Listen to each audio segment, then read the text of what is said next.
The following podcast contains explicit language and content that may not be suitable for some listeners. Listener discretion is advised.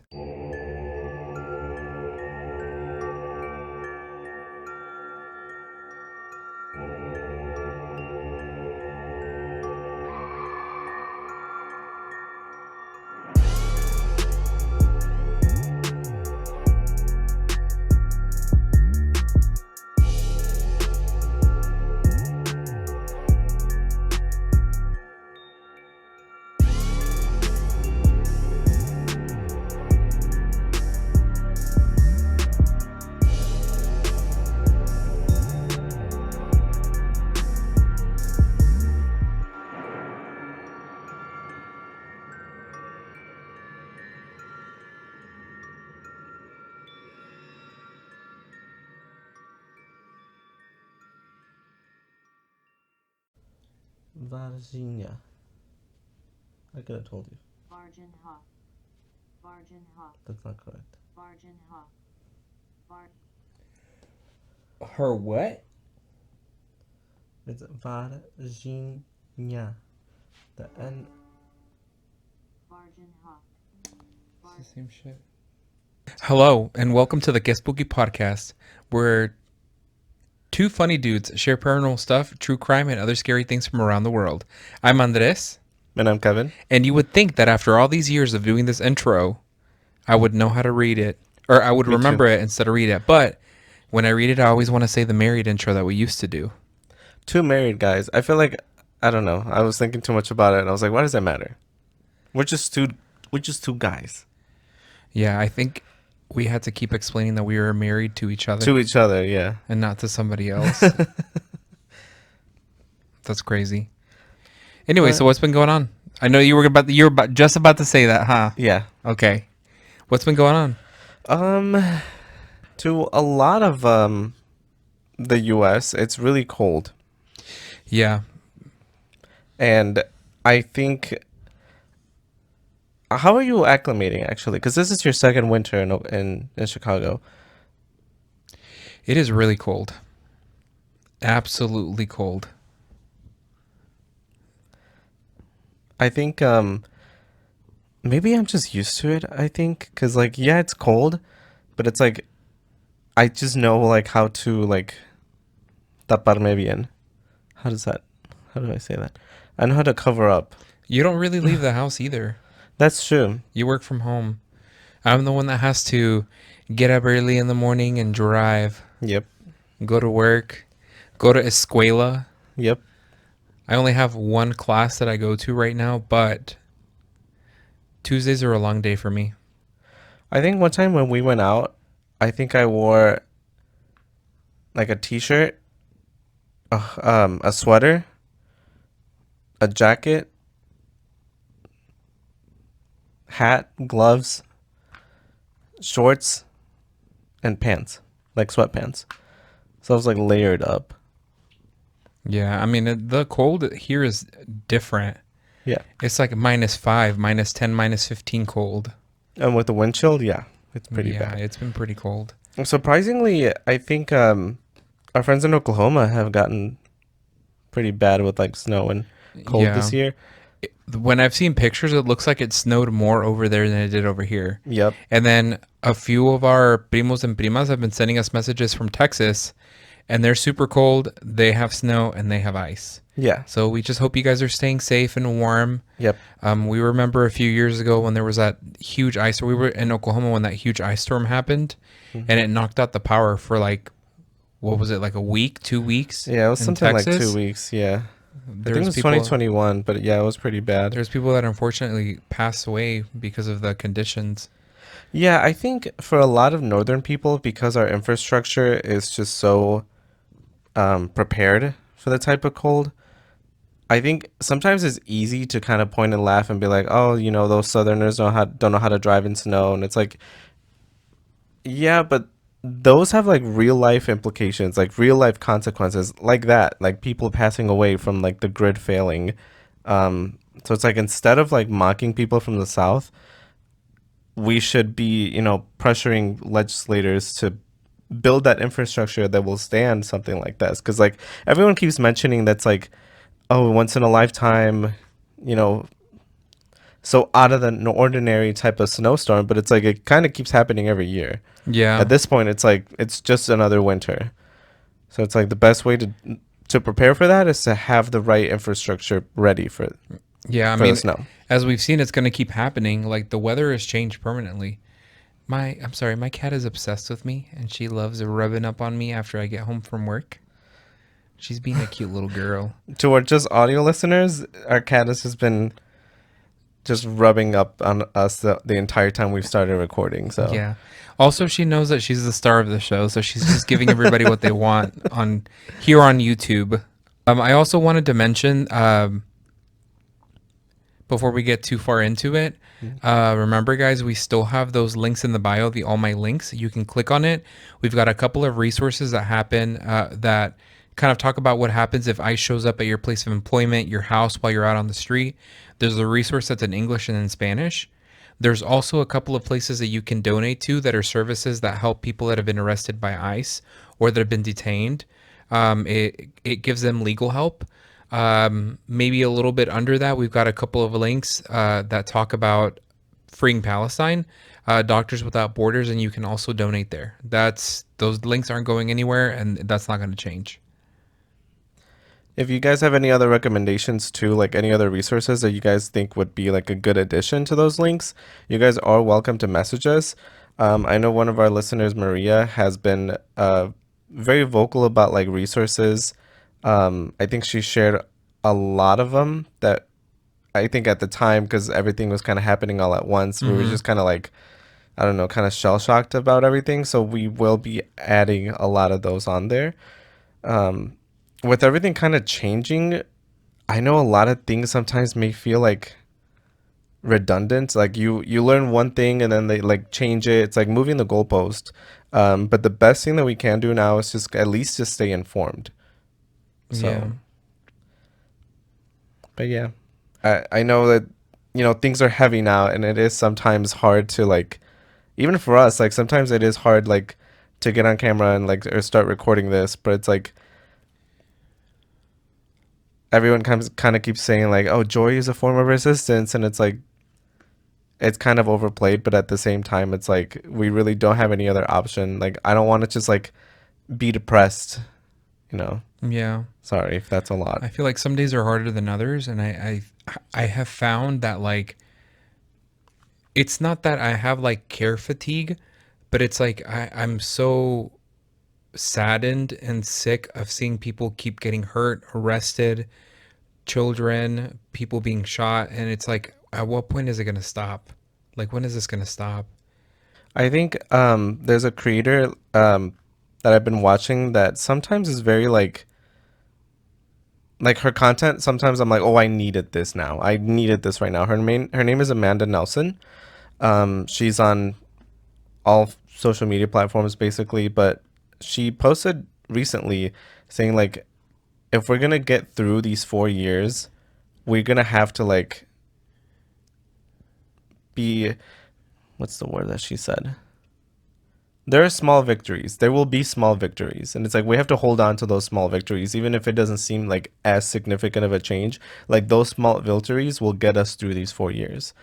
So I think that was kind of helpful for my mental health, Yeah. hearing that. Also, I think like one of our personal friends brought up the fact that like some of these people posting on social media and posting comments on TikTok and Instagram and YouTube are bots. So not everybody thinks like this, and Yeah. those are bots that are out there to maybe make us feel like there's a lot of people that feel this way, but it's not. Like that there's more of them, I guess. Yes. That actually reminds me, there was that neo Yahtzee guy. I don't know what he is, but he showed up to in Minneapolis, and it was like him and like three other people, and then they had that group of protesters that kind of like just like sprayed him with a water gun and like water guns and threw water balloons at him. Are you familiar with what happened? So some people were saying like online, it's like he had planned this ahead of time, and so many people like online were saying like, oh yeah, I'll be going, I'll be attending.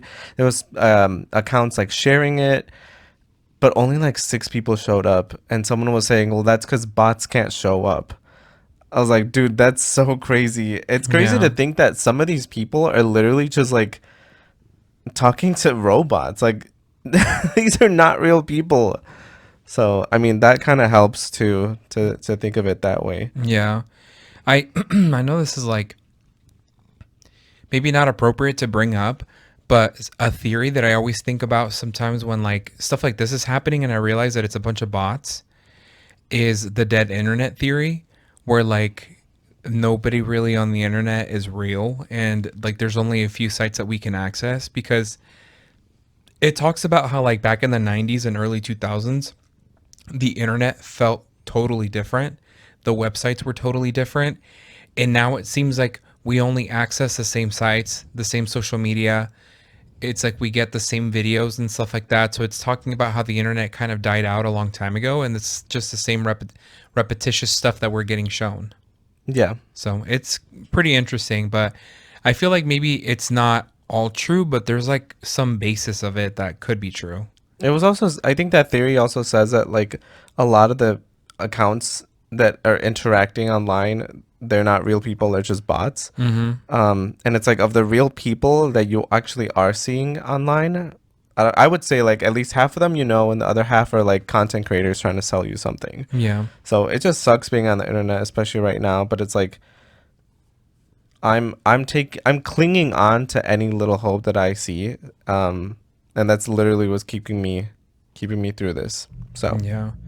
Well, along with the dead internet theory, you know what really interesting thing I ran into this week? what happened? So I started getting videos of this R&B singer that she's been going on for a while. Her name's Sienna Rose, and she has almost 3 million monthly listeners on Spotify. She's completely AI. No way. Yeah, all her music that came out was AI, and I think very early on, some people are really good at spotting AI videos. They started noticing something weird with the way that the textures on the video, like sometimes her eyes and her fingers. And it turned out that she's just a completely AI made up artist. And a lot of people were shocked because they find their music through like the Spotify, like I guess there's some sort of function where it mixes new music in with like the music that you listen to, just like on our YouTube music. And these songs were coming up and people were really liking them, only to find out that it was completely AI generated.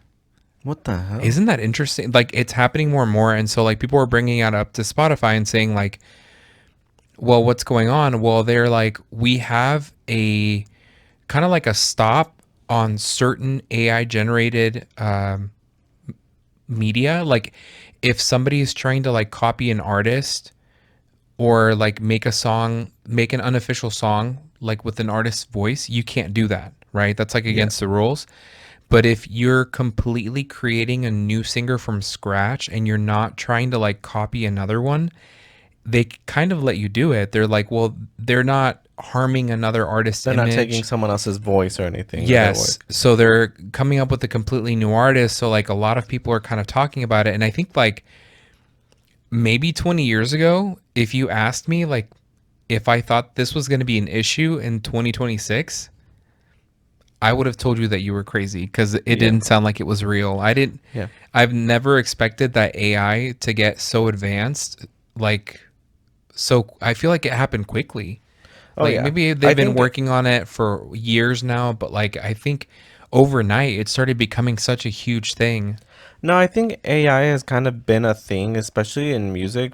Like, I think the first AI artist would have to be the Mr. Krabs is One Thick Bit. Do you remember that? Yeah. That was like the first AI song. Look it up. Look it up. It's Mr. Krabs is One Thick Bit. Are you sure that's But- the first one? I mean that service, that was I like mean, the that first one to era. go viral. Yeah. That era. I That, mean, around like- that time. Yeah.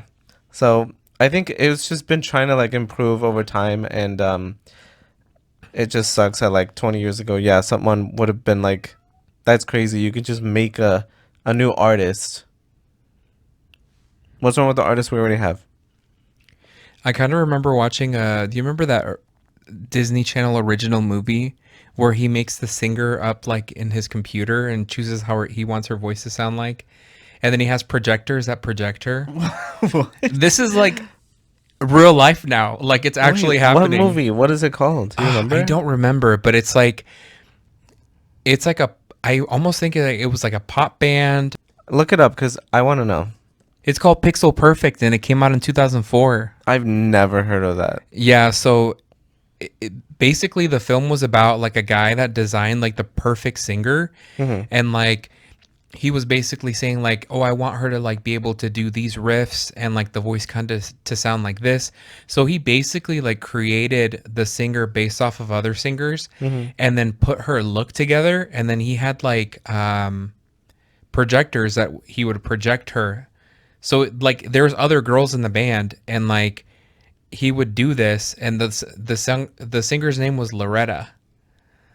And so it was very interesting. But if you told me back then that was going to happen in real life, I would have never believed you. Dude, that's interesting to think that, like, because I remember Xenon was such a big thing. We've mentioned it before. Really? Yeah, where I've talked about that, like, it's crazy how they, back then in the day, they had, like, the tablets where Like you the could video calls. FaceTime. Yeah. And we have that now, and we're just kind of like... I was like, whatever. Back then, we were like, that's never going to happen. And then now we're like, we do it on our phones. Yeah. We have this little fucking device that we carry around everywhere that is a calculator and basically a computer, and you just carry it around and you can do whatever. True. Well, my daughter's being very needy today. Sit down. She loves her dad. Yeah, anyways, funny. I thought that was interesting, and another like I guess reference or tie back to like a Disney original movie. Dude, hold on. Okay, I feel like we have talked a little too much in our intro, so we should get into the case. We yapped about a whole lot of nothing. I mean, we mentioned some really important stuff, but then the rest of it was just kind of like filler. This is the filler episode. So anyways, this is not a filler episode. I guess the filler segment at the beginning. That's our filler segment. But anyways, to get into the case today. I'm excited. I think I recommended this case. You did recommend this case. You said, "Oh, you don't know what to do. Do this one. I know all about it." You told me. You said that. I usually follow along with my laptop, but it has like 2% battery, so it's just here for emotional support. But so go ahead. I'm going to talk about the Varginha UFO crash in Brazil. You've heard of it? I've heard of it. I've heard of it now that I did the research. My information came from a video, the Varginha crash, the best case of alien contact from UFO files lately, an article on Wikipedia, aliensfandom.com, and I watched a few clips of a small film called Moments of Contact 2022 with director James Fox. They made it to a movie? It's a documentary. Oh, okay. Yeah. So, to begin, in 1996, something very out of the ordinary happened in Brazil. A cigar-shaped object reportedly fell from the sky, crashing somewhere near the town of Varginha. According to witnesses, whatever was inside survived the impact. The beings did not stay hidden for long, though. They allegedly made their way towards town. Hold on. So I know I recommended this, but I don't actually know what. Okay, well, listen, because it gets really interesting. Because I think I know that. Actually, no, never mind. I don't want to. Okay. Military forces moved in almost immediately. Witnesses later claimed that some of the creatures were captured alive, others dead, and all were taken away under heavy security. At the center of the story is a mysterious aircraft described as a U.S. Air Force plane that supposedly carried the remains and survivors out of the country. Soon after, the Brazilian government was accused of sweeping the entire incident under the rug. This is not a case with just one or two anonymous claims, as you're going to see. Too many people said they saw too much. Over the years, civilians, hospital staff, and even members of the military have come forward. Their stories range from sightings of a crash site to encounters with strange beings to soldiers hunting and capturing some beings in the streets. And some witnesses actually spoke of surgeries performed on an unknown creature inside a hospital. Others described intimidation, threats, and even attempts at communication with something that was not human. Wait, they speak Portuguese? So a little bit of everything. Well, they speak to you in their head. So Interesting. yeah. Because of the sheer number of independent testimonies, the incident became one of the most widely discussed and controversial cases in modern UFOlogy. This is the story often referred to as the Varginha crash. The strange events may have begun actually weeks earlier from the actual crash.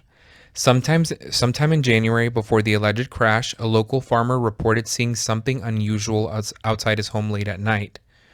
Floating nearby was a long cigar-shaped object. It descended close to the ground, silently. It unsettled him because he said that it didn't make noise, and he knew that at that time that any modern aircraft made noise when it flew by. Helicopter, airplane, a small plane, like whatever it was. And this was like the 60s, you said, right? This was in 60. 1996. Oh, 96. I need you to pay attention. Sorry, I thought you said 1966. Okay. No. Okay, it makes sense. I'm there. Go ahead. Fearing something was wrong, the farmer shut the windows, gathered his family, and stayed hidden indoors until morning. When daylight came, they checked, and the object was gone. So it just parked itself? It was just floating on the horizon, a little close by. Oh, okay. Sorry, I misunderstood. I need you to listen. Sorry. I need you to charge your laptop and follow along. Follow along. A read-along story. Yeah, this is a read-along. Not long after that, the craft was seen again, but this time, something was clearly wrong. In the early morning hours of late January 1996, around 1 a.m., chaos erupted at the Castillo farm. The cattle began to panic, their sudden noises jolting Orina and Enrico de Fitas awake. When they looked outside, they saw it, the massive cigar-shaped object hovering low in the sky. It was shockingly close to the ground, no more than 16 feet off, gliding slowly without a sound. But this time it was damaged.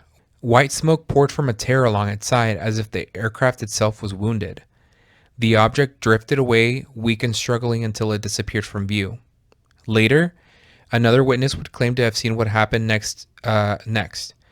Carlos de Souza's accounts have changed over the years, so investigators often tend to focus on his earlier testimonies. On January 13, 1996, Carlos was driving from Sao Paulo to Minas Gerais to meet friends and fly ultralight aircrafts. He left around 4 a.m. and for hours the trip was uneventful. Then around 8 a.m. everything changed. Carlos heard a loud, irregular noise like a washing machine violently shaking itself apart. Thinking his car engine was failing, he pulled over to the side of the road. When he stepped outside, he immediately realized the sound was not coming from the vehicle. It was actually coming from the sky. What the hell? Yeah. Why are you laughing? I know why you're laughing. Tangent. A really quick tangent. I'm pretty sure we've mentioned it before on the podcast, like at least a few times over the years at this point. When I read this, when I was doing my notes, I cracked up because it completely reminded me of that one time that I was at work. Yeah. And you called me at work and I was like, "Hi, what's up?" And you were like, "I'm scared. Something happened outside." And I was like, "What?" You were like, "I don't know, but it sounded like a refrigerator fell." So this guy gets it. This guy gets it. For him to be like, "Whoa, it sounds like a washing machine tearing itself telling its parts apart or whatever." I was like, "Nah, I get it." Anyways, long story short, I came home that night. It was really dark. But the next day, I think it was a Sunday and we were leaving. And I noticed that, so when you pulled up to our apartments, these were ugly apartments. So please don't think that they were nice. Just because they're gated doesn't mean it's nice. Yeah, I was going to say, they were keeping the evil in. Not keeping people out. And so we pulled up to the gate. And when the gate opens, the side of the gate had a car-shaped dent in it, and I was like, like a cartoon, literally like a cartoon. Like the front of a car came like and the went hood, boom. the hood, and then the windshield. It was so weird. And I was like, I found the refrigerator that fell. You were like, what? And I'm like, somebody crashed into the gate and that's what you heard yesterday. And he was like, no way. And I was like, we solved the mystery of the falling refrigerator. Listen, who knew that a refrigerator falling and a gate being crashed into sound the exact same? We still talk about it to this day. And I was like, I heard something. It sounded like a refrigerator falling. I don't, clearly. He just brings it up because he's mean. Love bringing it up.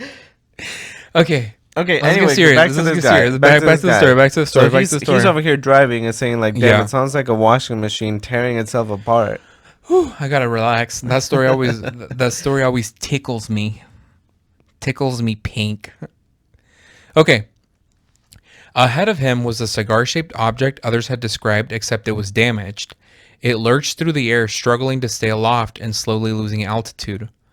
Carlos noticed what looked like openings or windows along its side, though he wasn't sure whether they were part of the aircraft or a result of the damage.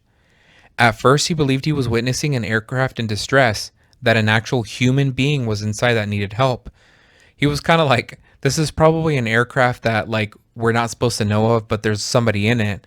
So he acted on instinct, and Carlos got back in his car and followed it for nearly 10 miles, hoping to assist or alert the authorities of what was happening. What he would later claim to witness next would become one of the most debated moments in the entire case.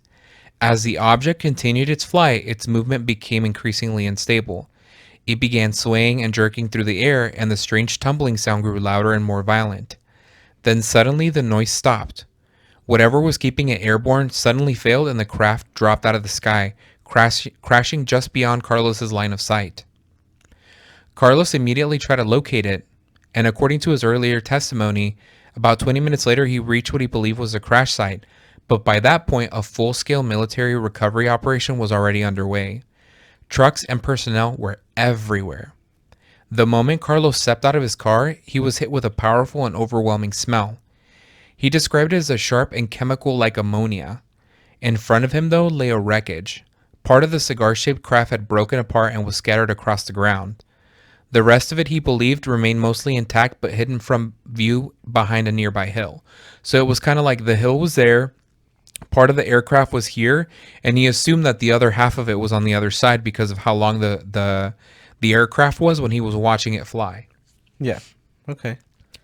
Driven by curiosity, Carlos picked up one of the fragments. He later said the metal felt unusual, lighter than he expected, and unlike anything he had ever handled before.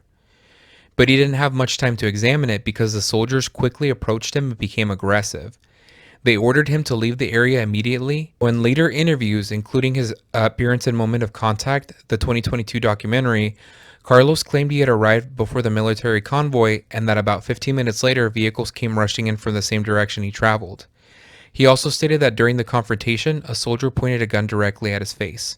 Whoa. So this is kind of what it talks about, like his earlier testimony differs from his later testimony. It's like Do you think his earlier ones were probably more accurate? Yeah. And the other ones were like him just trying to like fill in the gaps of his memory? I think the earlier ones were more accurate, and I think that as time went on, he kind of flourished the story to make it okay. more interesting. Like, I mean, you know, when something happens to you and you tell the story, like it's fine, but then years later when you remember it, you always add a little extra to it to make it more interesting, I guess, when you're telling it. Isn't it also true that, I don't know, maybe psychology majors chime in? but, Memory like, changes after a while, yes. No, not only that, but I mean, like, when you're recalling a memory, you're actually recalling the memory of the last time you recalled it. I don't know about that, but your memory changes after time. So like your memory can change after a while. Maybe I saw it in a Facebook meme. I don't know. I mean, Where I get my boomer news from. well, what you say is something that's thrown around a lot, and Yeah. I don't know what the validity of that statement is. So it's like Oh, no, I'm not saying it's fact. I'm saying, like, allegedly. alleged. Oh, okay. Allegedly. So that makes sense. Allegedly. Oh, sorry, allegedly. Allegedly, when you remember something, you're remembering from the last time you remembered. You're not, like, thinking, like, oh, when did I remember this last? But more like the freshest memory is the last time you recalled it. That sounds right.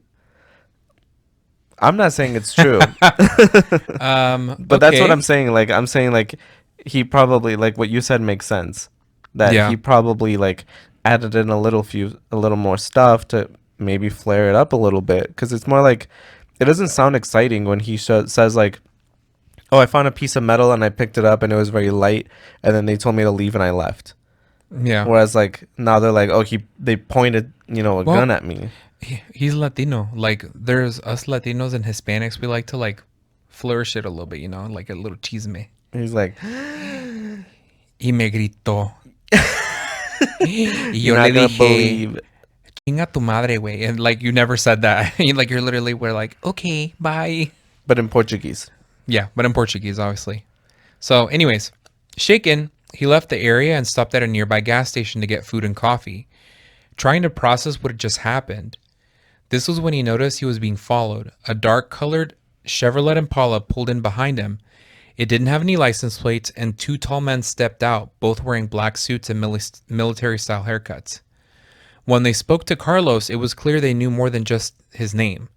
Shortly after that encounter, Carlos canceled his trip and drove straight back to Sao Paulo. So he said, I'm going back home. He turned around and never made it. I was gonna say, I thought it was weird that they just kind of let him go. Like, did they say? Never mind. You might answer this. Never mind. Continue. Okay. So he went back to Sao Paulo. Years later, when researcher Uribajara Rodriguez and his team visited the alleged crash site with Carlos, they noticed something unusual. Vegetation in the area appeared damaged, as if burned by chemicals. Trees showed signs of scorching, and nothing seemed to grow properly there. When Rodriguez returned again, he discovered that a section of the land, roughly 400 square feet in size, had been replaced with fresh sod, rolled out grass placed deliberately over the soil, kind of appearing as though someone had attempted to cover something up. Literally. Yep. That's crazy. Even years later, when James Fox and Carlos revisited the site while filming Moment of Contact, the ground still seemed affected. Fox described damage consistent with something acidic burning into the soil. Carlos later clarified that he did not personally notice chemical residue at the time of the crash. What he saw were soldiers, vehicles, and debris. The evidence of chemical damage came later through investigation by Rodriguez as well, so it was like corroborated. Rodriguez Sorry, himself... hold on. Chemical residue. Yeah. So they didn't like clean it up. They just kind of put stuff over it. Yeah. Because I was thinking like there may have been like some. Let me read it again. Carlos later clarified that he did not personally notice chemical residue at the time of the crash. What he saw were soldiers, vehicle, and debris. What James Fox was saying is it looked like there may have been some like chemical burns on the ground and were later corroborated by Rodriguez. So it wasn't like an actual chemical that they found. It It was just looked like it like- looked like there was. Yes. Okay. For it to like not sprout anything and that the vegetation looked different, I was thinking maybe like some type of radiation. It could be, yeah. But- It could very well be. Rodriguez himself would later say that while parts of Carlos's story were supported by other findings, the account could not fully be verified. Notably, Carlos never claimed to see any beings at the crash site. According to later reports, that was because whatever survived the crash had already begun moving towards the town of Varginha. The first reported sighting came around 8 a.m. that morning, when a call was placed to the fire department about what witnesses believed was a strange animal. In Brazil, dangerous wildlife incidents are often handled by the fire department, which also operates under the military. Around 10 a.m., a fire truck carrying 4 firefighters was dispatched. When they arrived, they met 5 civilians, a man, a woman, and 3 young boys. All of them claimed that they had seen a creature descend an embankment and disappear into a small wooded area nearby. The firefighters told the civilians to leave and made their way down the hill towards the trees. The encounter was actually observed from a distance by construction workers roughly 300 feet away. For nearly 2 hours, they watched as a creature darted through the bush, repeatedly hiding and reappearing as firefighters tried to corner it. At first, the workers thought it might be a child due to its small size. That assumption changed though when they got a clearer look. They described shiny brown skin, an oversized head, bright red eyes, and 3 raised bumps on its skull. At that point, they did not think it was extraterrestrial. Instead, they believed it might be an escaped animal, possibly from a zoo. As the situation escalated, one of the firefighters returned to the truck and radioed his commanding officer, explaining that they were dealing with something highly unusual. Eventually, the being was cornered. Witnesses claimed it was captured using a net and carried back up the steep embankment. The being was clearly in distress. Witnesses said it thrashed wildly inside the net, emitting a sound compared to a buzzing of bees. Others claimed, though, that it sounded disturbingly like a child. Oh my god. Once the firefighters reached the road, they were met by awaiting military personnel. At that point, control of the situation was taken out of their hands. The firefighters placed the creature in a wooden box and handed it over to the soldiers. The box was loaded onto a flatbed truck and driven away allegedly to a nearby ESA military base, which stands for the Brazilian Army Combatant NCO Academy, or in Portuguese, Escola de Sargentos das Armas, ESA. Let me see it. Kevin wants to read. Escola de Sargentos das Armas. Yeah, ESA. That's my guess. I'm not. Anyway, did they describe how tall or big this was? They described it as the size of like a child. Yes, so small. How tall is a child? I'm like a video game developer, like designing a child, And it's just a small human. it's just a small adult, It's a small adult. shrunk down. Because I'm trying to think like, why I don't know. This is very sad, honestly. Yeah. Years later, in 2002, American ufologist and surgeon Dr. Roger Leyer traveled to Varginha to investigate the case firsthand. Alongside Brazilian researcher Uribajara Rodrigues, he interviewed numerous witnesses connected to the events of 1996. Leyer later documented his findings in a book titled UFO Crash in Brazil, detailing what he believed was a credible and deeply troubling incident. During their investigation, Leyer and Rodriguez visited the Varginha fire station and spoke with firefighters about the capture. Leyer later recalled asking what happened to the fire truck used during the 1996 incident. The firefighters told him the truck he was sitting in at the very moment was the same one used during the capture. The revelation stunned him. When Leyer pressed further, the firefighters explained that they had not personally been present during the event. However, they had worked at the station since the original crew was abruptly transferred shortly after the incident. What the hell? So wait, why was he surprised about the truck? Because it was still there. What did he expect? That they would have taken it away to test. Oh, okay. He didn't expect it to be there. Obviously, like a truck, it needs to be changed out. It needs to be maintenance. I don't think he expected it to be that truck he was sitting on. Gotcha. They were like, okay. it's not, that one that you're sitting on right now. It's right So- here. So, but the rest of the crew, they were all like reassigned, Transferred to out, different. yes. Okay. Interesting. Not far from the location where the net capture reportedly occurred, another lesser-known encounter was later shared with Leyer by Rodriguez. Before telling the story, Rodriguez reportedly said that there were additional events connected to the case that might complicate the narrative, but that listeners should draw their own conclusions. According to an anonymous witness who came forward at around 2 p.m. the same day, he had been jogging near the wooded area where firefighters were seen earlier that day. He claimed he watched at least 7 armed soldiers enter the trees, clearly searching for something. Moments later, gunshots rang out. The soldiers eventually emerged carrying 2 sacks. The witness stated that one of the bags appeared to be moving while the other was completely still. As the day progressed, the military presence in Virginia intensified. Armed roadblocks were set up throughout the town, and witnesses later claimed that both civilians and journalists were threatened and warned to stay away. Later that evening, yet another encounter occurred, this time involving 3 young women. 2 sisters, Lilian and Valkyria Silva, ages 16 and 14, were walking with their friend Katia, who was 22. They entered an unusual grassy lot near a graffiti-covered wall. Lilian was walking ahead when she noticed something crouched against the wall, facing away from her. It was only about 8 feet away. She called out to the others, and when she did, the creature slowly turned its head around towards her. Lilian screamed and ran. The other 2 followed, but not before they also saw it. They later described it being with shiny brown skin, 2 bright red eyes, far larger than a human's, and a small, tightly drawn mouth, looking back. They said the creature appeared frightened and confused. The women discussed what they had been seeing while fleeing. Raised in a Catholic household, they briefly wondered if it could have been something like a demon, but none of them were certain. They ran to one of the sisters' houses. Luisa and Katia returned to the lot by car shortly afterwards, but whatever had been there was gone. Still, something remained. In the dirt and grass, they noticed what appeared to be either a footprint or a handprint with 3 distinct impressions. The sisters later said they noticed no unusual order during the initial encounter. However, Luisa and Katia both described a strong, unpleasant smell lingering in the air when they returned to the site. The next encounter would involve another capture, and many believe it was likely the same being the women had just seen.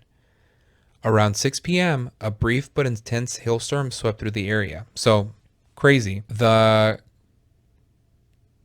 aircraft crashed. It was spotted by a family of 5. Firefighters found them. Then those beings were picked up by the military after the firefighters caught them.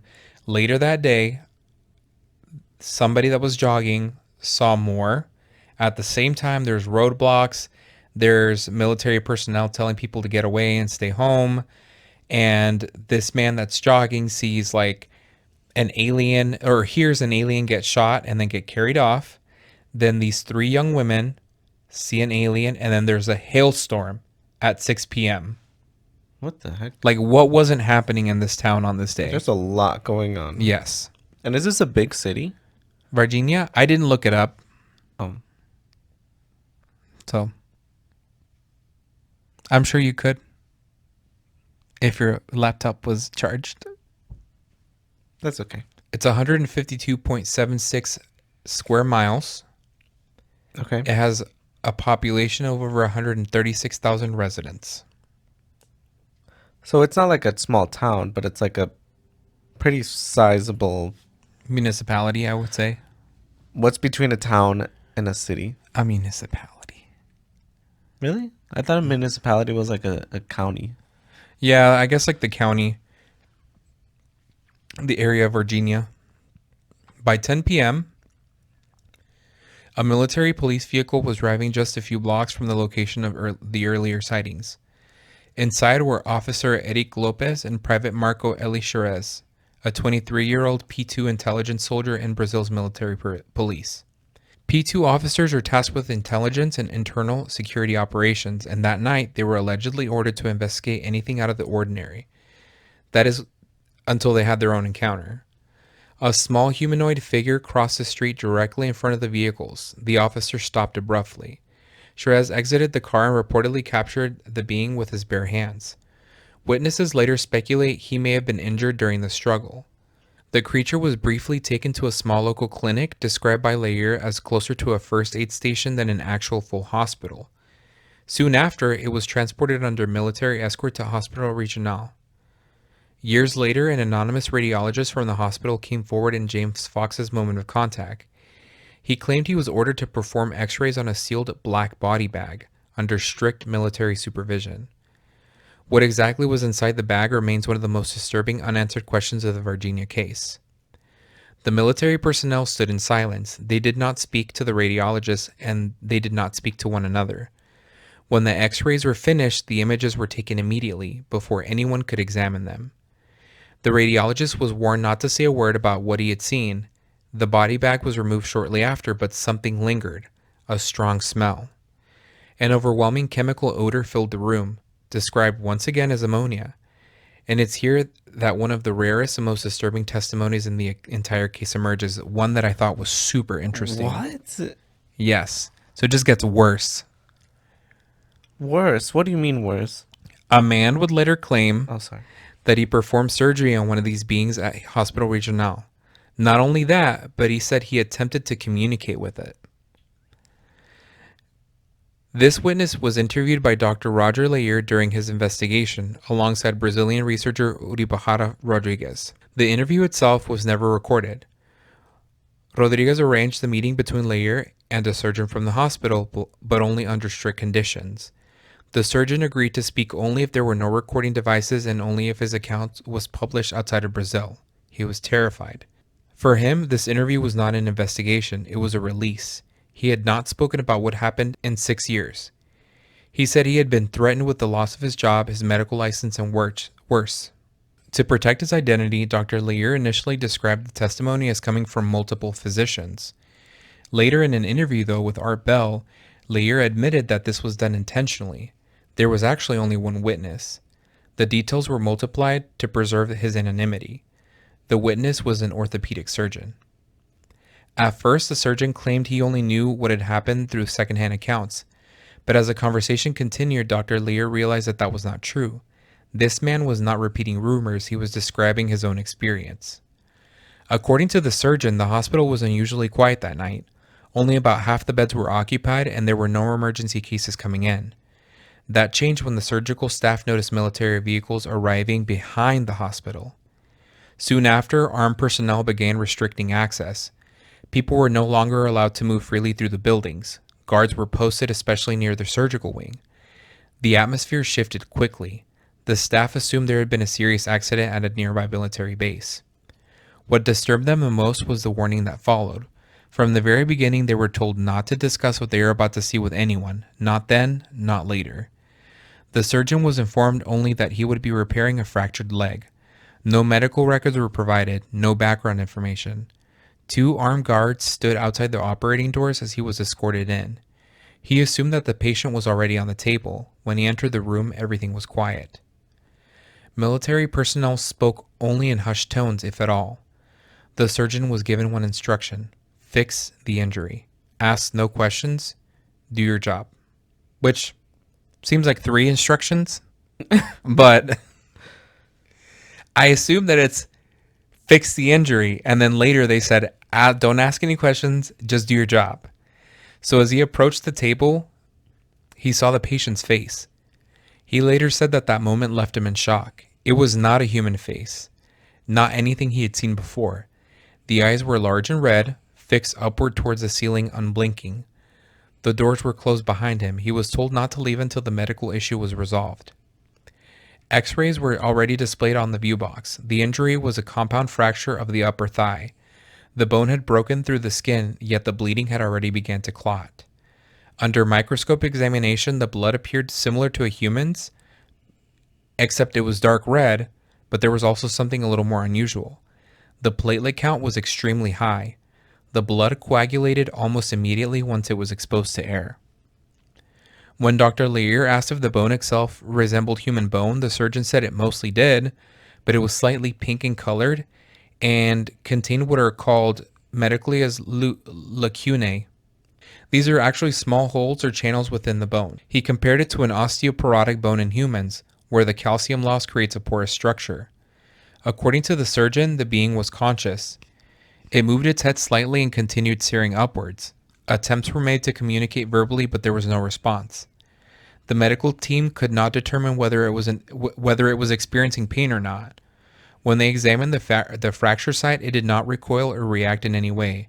Its breathing was shallow, as though it required very little air to survive. The surgeon said they attempted to detect a heartbeat and a pulse. Sometimes they thought they could hear one, other times it seemed absent. The same inconsistency occurred when checking for a pulse. Nothing about the physiology made sense. And for the man sitting in the operating room, the most unsettling realization was this: whatever was on the table was obviously alive. It was here that we get the most detailed physical description of the being ever recorded, assuming the witness was telling the truth. Mm-hmm. According to the surgeon, the creature's skin was a dark brown color. At first glance, it appeared shiny, almost oily or wet. But when touched, the skin was completely dry. Up close, it had a reticulated appearance. Beneath the surface was a faint web-like pattern that resembled veins. Interestingly, this pattern faded when pressure was applied. The skin itself was smooth. There were no nipples and no navel. There was also no mention of visible genitalia. The hands ended in 4 fingers with no thumb. The fingers were unlike human fingers, yet the being was able to move them independently. By articulating the fingers together, it appeared capable of performing many of the same functions humans accomplish using a thumb. The feet were even more unusual. Each foot had 3 short fleshy toes that looked more like pads than toes. There were no visible toenails or fingernails. On the inner side of each foot was an additional appendage. It was elongated, finger-like, and ended in what appeared to be a small claw, roughly 3/4 of an inch long. Later, when the being was observed walking, it was able to reposition the appendage so it had aligned with the rest of the foot. This allowed it to walk away in the manner that appeared almost human. The surgical team chose not to use general anesthesia. They were concerned that anesthesia gases would have an unknown or dangerous effect. Instead, they administered local anesthesia directly at the wound site. The surgeon proceeded as he normally would. He reset the bone and stabilized the fracture. At one point, he felt as though he lost control of his own hands, as if something else were guiding their movements. No plates, pins, screws, or wires were ever used. Once the bone ends were aligned, they could not be moved again. According to the surgeon, the fracture healed rapidly. Bone and tissue appeared fully repaired within 24 hours. Then came the most unsettling part of his account. The being actually communicated with him. The experience was so disturbing that the surgeon initially hesitated telling Dr. Layer about it. After the surgery was complete, a greenish mist began to fill the operating room. One of the nurses began pounding on the door, but they were told they could not leave until the source of the mist was identified. It was coming from the creature. Frightened, the surgeon slowly approached the head of the operating table, and as he did, he locked eyes with the being. The eyes glowed red and appeared almost liquid, like swirling pools drawing him inward. He described an overwhelming sensation.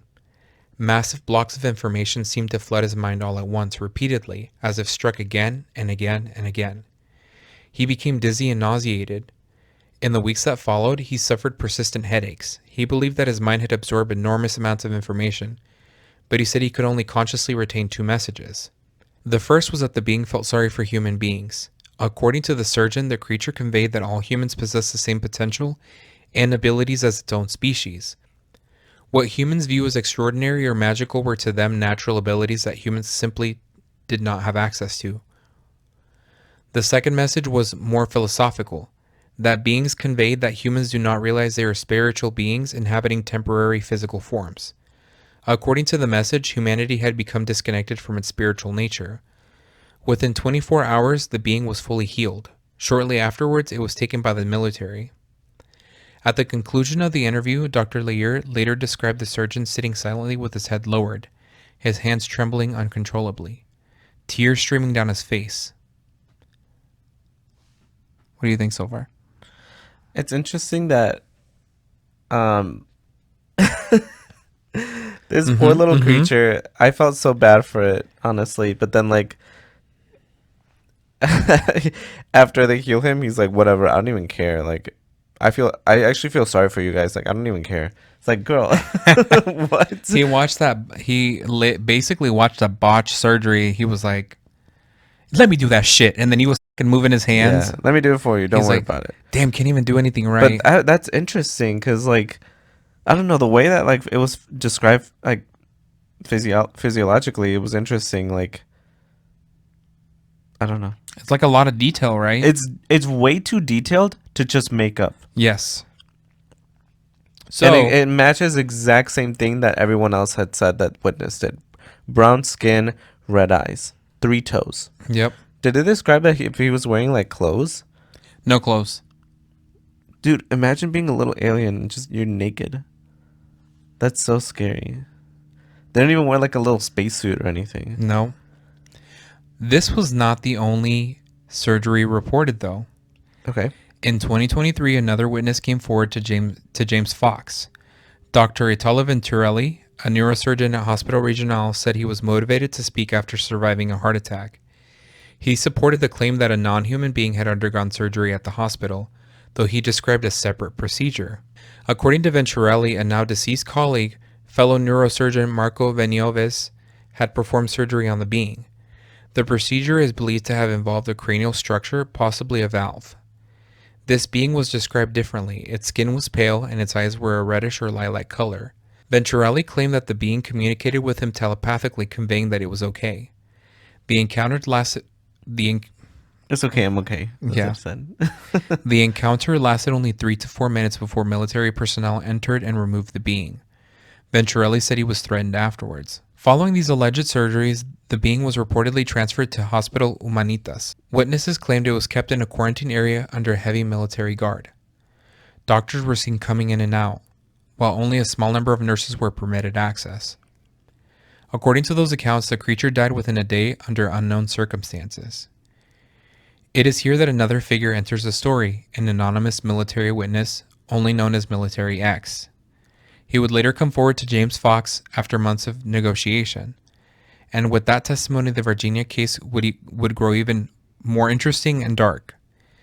The witness, known as Military X, said his role was simple and terrifying. He was responsible for transporting the body of the deceased being out of the city. According to his testimony, he was assigned as one of the drivers in a military convoy. The operation would move from the ESA military base to Hospital Humanitas to retrieve the body, return to ESA, and then continue on to Campinas. Leading the convoy was a vehicle that stood out immediately. It was not marked as military. The convoy parked behind the hospital. Military X was escorted inside and saw what he had been sent to collect. Inside a wooden box lay the body. It was covered, but the feet were visible. Around the box stood doctors, soldiers, and one man holding a camera. The camera was never turned on. Military X was quickly ushered away and ordered back to his vehicle. The box was loaded and the convoy departed. They stopped overnight at ESA before continuing on towards Campinas the next day. Why Campinas? According to Military X, someone was waiting for them. A United States Air Force aircraft had landed without formal authorization and was standing by. Once the Americans received the cargo, both living and deceased beings departed. With that, the entities involved in the Varginha case were allegedly gone. 3 weeks later, on February 15, 1996, at around 8 a.m., Marco Eli Cherez, one of the military police officers involved in the capture of a being, was admitted to the hospital. Within 7 days, he was dead. I'm pretty sure he was the one that put his hands on it. They grabbed it by its hands. Yes. Okay. According to his sister Marta, Marco had not been the same after the incident. His behavior changed and his health rapidly declined. He developed intense pain in his lower back and was hospitalized on February 12th. Initial tests focused on a possible herniated disc, but nothing was found. Then the fever began.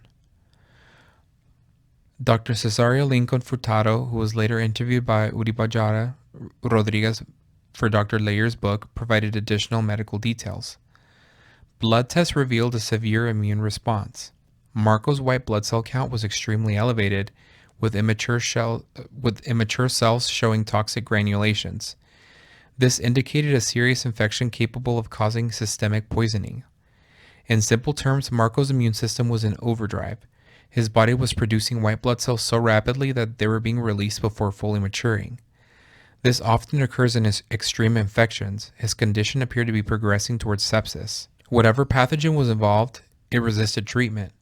Multiple antibiotics were administered, but none were effective. So white blood cells, sorry to interrupt, but white blood cells are the ones that your body produces to fight infections. Yeah. Specifically like bacterial or like viral, I guess. So it's like his body was reacting to something. Yeah. I know that because I watch Cells at Work on Netflix. Okay. It's an anime. Watch it. According to Marco's sister, his symptoms resembled these seen in severe hemorrhagic infections. His condition worsened and he was moved to intensive care on February 15th. Within hours, he was dead. Hospital staff reportedly had no explanation. The mystery did not end with his death. Marco's wife and sister attempted to obtain autopsy reports, death certificates, and full medical records. They were denied. Marta pressed Eric Lopez, the other officer present during the capture, but he refused to speak. After years of legal battles, she finally received the documents she requested. Many pages were missing. Even then, she was no closer to answers. The one person who might have clarified what happened still would not talk. In the 2022 documentary Moment of Contact, James Fox attempted to speak with Eric Lopez in person. According to the film, Lopez responded by threatening to shoot them. Oh my God. While interviewing the Silva sisters and their mother separately, Dr. Layer noticed a strange consistency in their accounts. Each of them mentioned unusual dreams that occurred months after the incident. So the Silver sisters were the ones that were walking to their friend Katya's house. Yeah. In one interview, Lilian described a dream in which she was flying through space surrounded by stars and planets. She woke up feeling physically ill. Her mother remembered it clearly, saying Lilian did not feel well that morning. Valkyria recalled a dream from around the same time. In hers, the creature was in her room. She was not afraid. She could not remember what happened next. Their mother, Luisa, shared something she had never told anyone before. She said she had dreams that she and her daughters were lifted through the roof of their homes and into an aircraft. She remembers being terrified, but little else.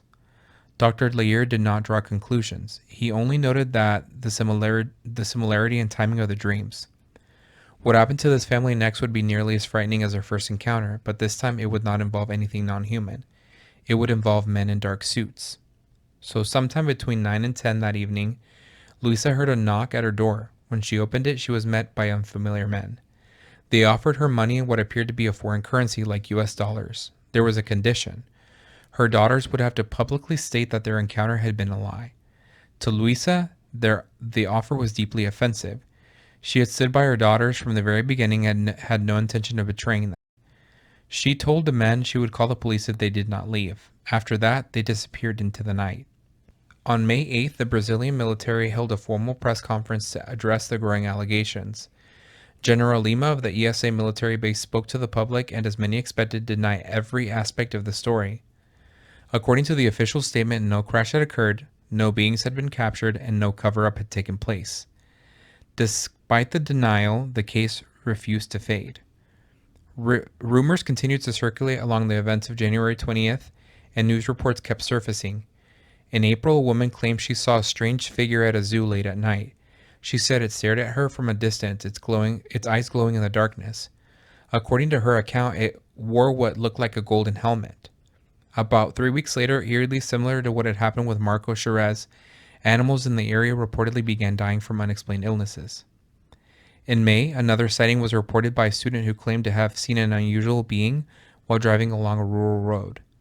When investigators later returned to the location with him, they discovered it was near the Castillo farm, the same place where it all began. In the end, what makes the original encounter so compelling is that so many witnesses saw what happened, and it was not just one person. And all of them had very similar descriptions of the aliens. Oh, wow. Okay.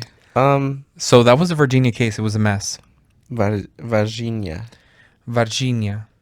Okay. Damn. I didn't know this then. What did I know then? I'm glad you suggested the story because it actually ended up being a very interesting read. No, I've been locked in for like the past like the last half of that.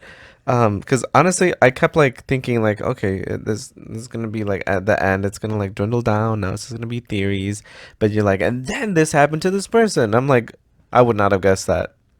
So this whole situation was just super weird. A bunch of people cited things. People got sick. People were physically touched. Some Yeah. people operated. No, that's Like it was like that's crazy. very interesting things that happened in this case. I'm thinking that I don't know, for him to like have touched it is what kind of caused that infection. Like that that creature may have had like some type of bacteria that humans are not used to, and the human body reacted to it, because that's like a thing. Like that's a thing that like Well, it could have been a What's it defense called? response. no, like I'm saying like what's it called? Like space astrobiologist, I think it's what it's called. But it's like it's scientists that believe that kind of study life on Earth and how different it would be outside of Earth. And bacterias are a factor that's like we don't know what's out there that our bodies are not used to. And Right, but the doctor operated on one of the aliens and nothing happened to him. So I think it but he may was have probably been wearing gloves if he's a doctor. true, but the air, like it's just very close proximity. What I'm thinking is, what if it was like an immune response from the Oh, alien? from the alien. Okay. Yes. Sorry. So like maybe while the doctor didn't get hurt, the guy did because he picked it up maliciously, and it kind of like as a defense mechanism released something. you know? Yeah. Well, I mean, animals like that exist here too, Yeah. like porcupines. That's or- why that's like the first thing that kind of like popped into my head when I was like, Yeah. well, the doctor didn't get hurt. So what was different about like the military guy? Oh, well, Marco picked it up and like it was thrashing around. Yeah. That was the difference. And I think these creatures are like not. I think they're like smarter than humans, honestly. yeah. Because even like, I mean, smarter even physically. Like for the creature to go undergo surgery and not even care, he's like, damn, that didn't even hurt. Like whatever, I don't even care. Yeah, that But was it's like, super damn, I actually interesting. feel sorry for humans. Well, I mean, if you're that far advanced, you probably have some way of turning off your like nerve receptors. That's true. Look at us get all scientific. Oh my Yeah. god. We're doing the real research here. The hard-hitting journalism. You guys clock in for this. Is a Five Guys burger better or is a Burger King burger better? Find out on next episode. Next episode of DBZ. That's interesting. No, this was very I don't know, I was locked in. I was gonna suggest that we should watch Moment of Contact because on Rotten Tomatoes it actually has a pretty high score. Okay, yeah, we can watch it. Yeah. So Another thing to add to the list. we're gonna watch it and not just the clips that I watched, and it's gonna be great and we'll report back. Yeah. See if it's We always say that and we're like, yeah, we'll report back, but then the Yeah. next episode we forget. Maybe we will remember this sometimes time. we don't. No, I was sometimes we do, Yeah, yeah. sometimes we report back or people reach out and they say, hey, you watched this movie, how was it? And then we'll type it out. But yeah, that was interesting. Thank you for that. Thank you for suggesting the case. So, What? never mind, because people are going to get mad at us. What? I feel like we've seen a lot of paranormal stories, but nobody's submitted their alien stories to us. Oh, that'd be good. And you guys, I am caught up with all of our emails. I have not responded to them because I have a system of unread and read emails. We're going to be working on a Cheeky-sode soon, so stay tuned for that. I think it's been like, 7 years since we've had one come out? 8 years? Something like that. What did somebody say last year? Oh, your yearly Cheeky-sode episode. And I'm Gagged, like, actually, gagged. she No, clocked us. I think the last episode that we recorded, I was kind of reading ahead of some of them that we prepared for the next episode after. And I'm like, hold on, these are scary. And I think, sorry, I mean, I gave you guys like credit, but my sister invited us to a little bonfire at her house. And we were just like sharing scary stories and stuff. And I was like, oh my God, let me read you this one that a listener submitted. And it was one of those. But yeah. And it was good. Just to let you guys know that we actually read them. And we So- will get to them. But if you have alien stories, submit us your alien stories. Oh, that would be crazy. Or cryptid stories. Submit us your cryptid stories. Who can write the scariest email? I don't know. I could. What? Meet me in my office at 3 p.m. What the heck? Here's a box. Here is a box for all of your belongings. Now that's a fucking creepy. Gag. That's a scary story if I ever heard one. Well, let's get to the palate cleansers The because palate- that was intense, honestly. Yeah, it was kind of a lot. So what do you got? Speaking of like stuff that we've been watching, I have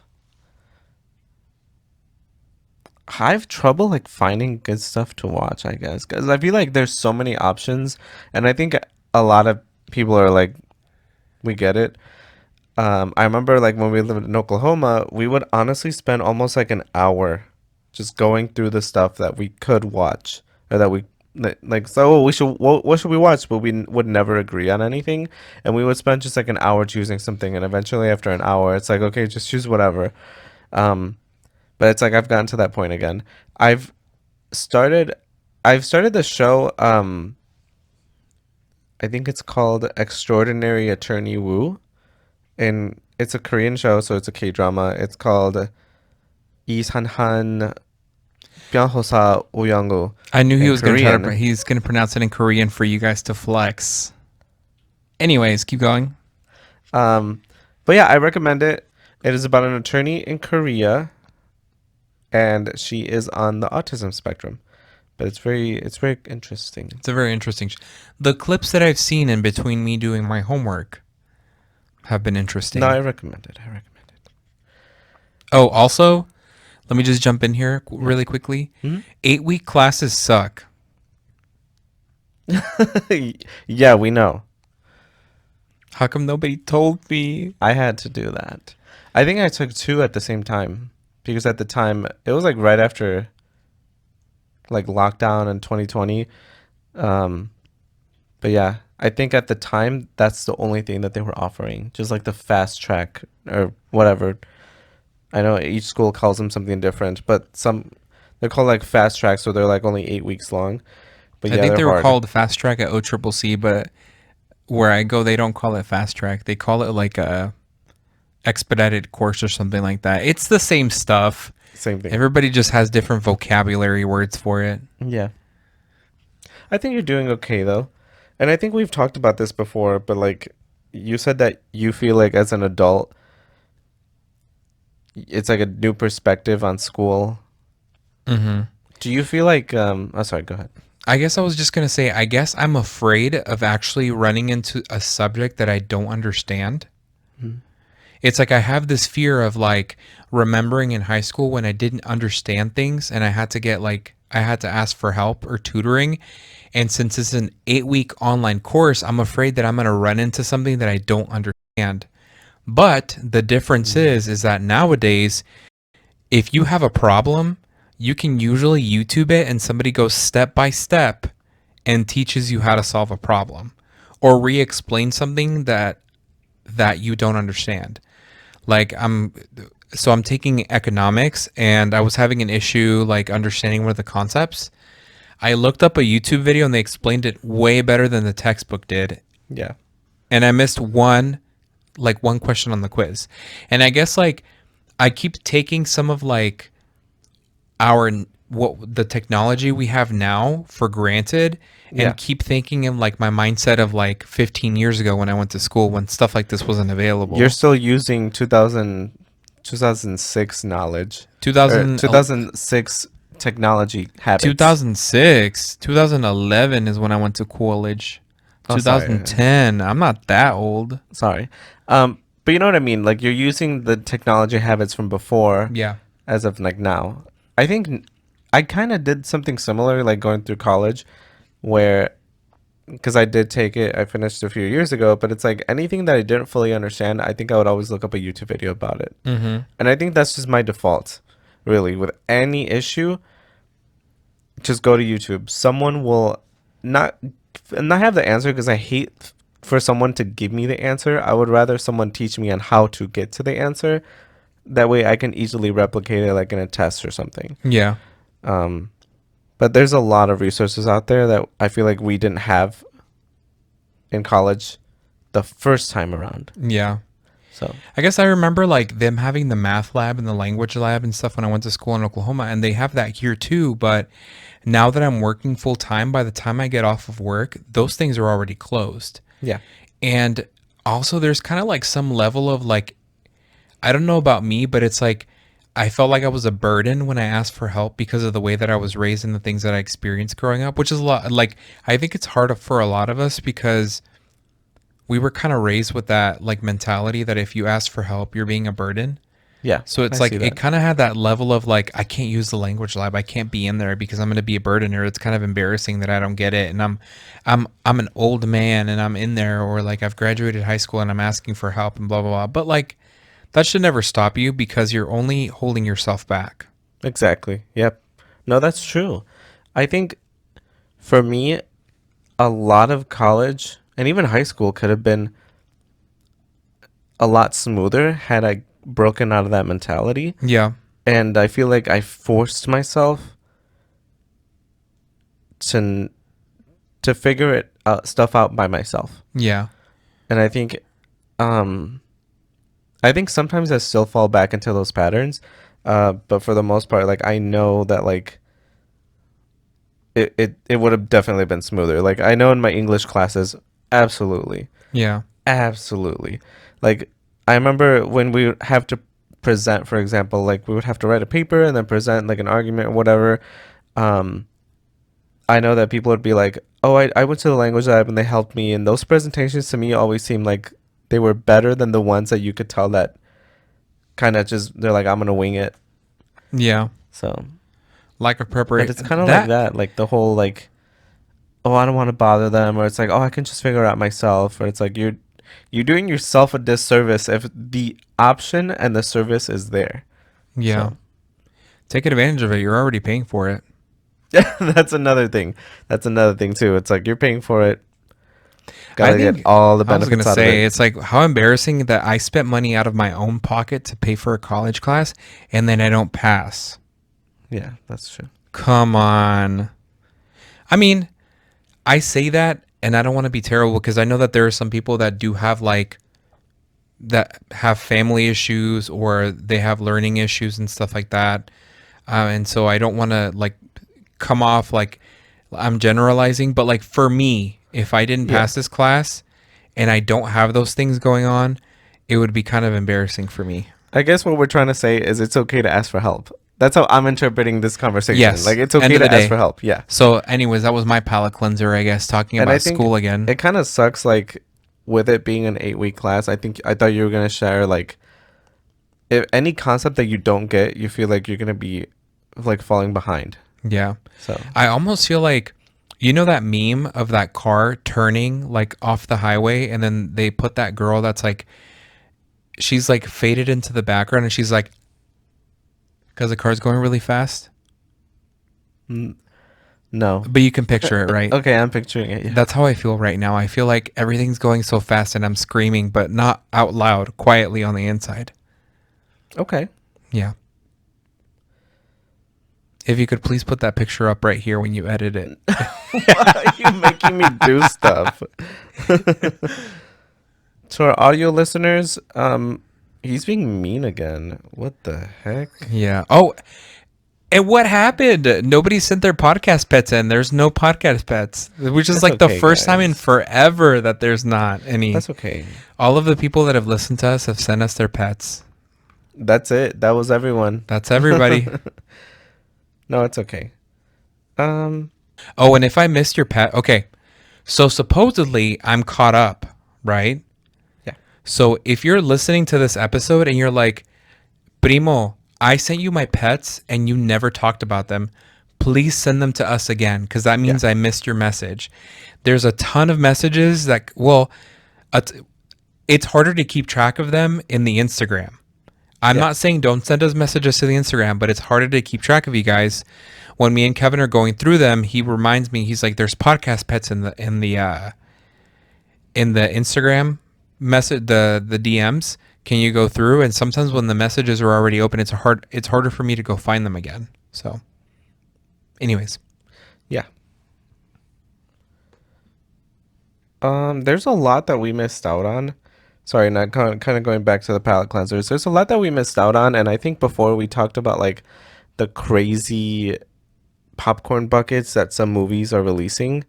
And there haven't been any good ones recently. It's crazy seeing like the people or like content creators that like actually buy them or collect them. Because I think the SpongeBob movie one was weird. big guy.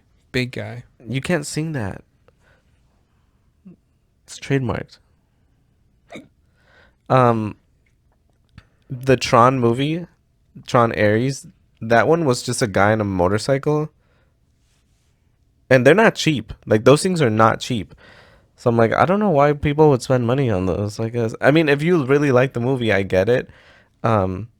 Which by the way, and I'm sorry, I forgot who messaged us and they're like, "Hey, I like that Tron movie." It's like you and I, we get it. We're in sync. We finally watched Tron Ares and we're like, this was not bad. Like this wasn't great. I would never have admitted that out loud, but thank you. Thank you for. We both said that it was so great. No, it wasn't bad. I wish it wouldn't have been Jared Leto, but whatever. Yes, that too.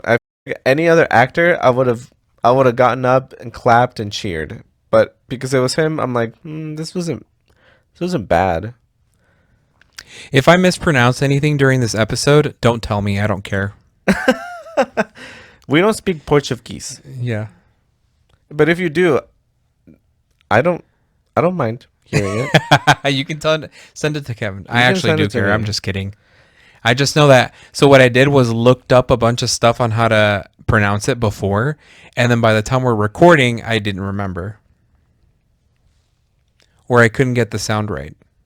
Anything else that has been happening? I have a few things, but I wanted to ask you first. Anything else that's been happening? What have you been doing? Oh, I remember something. I literally have not left. Sorry, you asked me what I've been doing, and I'm just going to talk about what I have not been doing. Yeah. We literally have not gone out on the weekend in the last 3 weeks because I've literally been doing homework on Saturdays and Sundays from sunup to sundown. Not only that, I think every weekend these past like month and a half we've been sick, or one of us has been sick. Or the weather And, is terrible. Oh, the weather's bad. Yeah. It's I been think snowing. these past few days I've had like a sore throat, and I was so nervous about recording this today. And I'm like, oh God, if my voice is like done, I'm gonna have trouble like talking during this. It's But going to be a solo episode. It's just going to be me. it's just gonna be me like speaking in sign language. Oh, I have like a little whiteboard and I'll write stuff. Me and Gibble. Exactly. As for anything that we've been watching, has anyone watched Heated Rivalry? Anyone? Not me. But you Okay, did. so while you were in Oklahoma, I forgot to mention this in the last episode, but while you were in Oklahoma, I mean, but I watched all of Heated Rivalry. We watched the first episode together, and honestly, I was like, okay, I kind of get what this is going to be about, but I didn't, I was like, I don't really care. I mean, I get it. But we've had several people that have reached out to us, and they're like, you guys have to watch this. Brittany, our friend Whitney, our friends Whitney and Brittany have both reached out to us and like, you guys have to watch it. And I think the week that you were gone, I finally did. So I watched all of it. And I want to say there's like 6-7 episodes. Mm-hmm. 6-7 episodes. And it was pretty good, honestly. Like, I get the hype. It wasn't bad. Mm-hmm. But there's a lot of people that, especially women, because at the end of it, I was like, I don't feel like this show was made for me. I feel like I'm walking into a room that I'm just like, oh, sorry for interrupting. Like, this wasn't made for me. I feel like it was definitely made for the female gaze. And there's a lot of women that kind of have claimed the label of being a fujoshi. And to those that don't know, I would say a subset. okay. There is a subset of women. We don't want to generalize because I'm saying like the people that have watched the show and like they've clung on to this title themselves a fujoshi. of a fujoshi. So fujoshi in Japanese literally stands for rotten woman, and it started off as like kind of like a slur, but not really a derogatory term. I'll say that. A derogatory term of women that liked watching BLs, which were like yaoi. So like manga or anime about two men that are in love, and men have started calling them fujoshis, that they were just rotten to the core. Like, why would women like this and things like that? But a lot of women have kind of like reclaimed it and said like, no, this is not something I'm ashamed of. Like, this is something that I like watching the intimacy of two men. And Heated Rivalry is kind of like reawakened that in the West, I guess. But like, I was watching again a TikTok live of some guy claiming that like there's nothing wrong with being a fujoshi because it doesn't have the same implication if it were the opposite side of the gender, where if it was a man that was like obsessed with two women, it gets different power dynamics, because it has real life implications. Like two women kind of like fujoshiing out, women fujoshiing out over two men, it doesn't cause violence, whereas like in the other side it does. So I thought it was an interesting conversation because I guess I never really thought of it that way. And in that same conversation on TikTok Live, someone was like, why are we talking about the magic orb from the 90s? Do you know what it is? Fugoshi.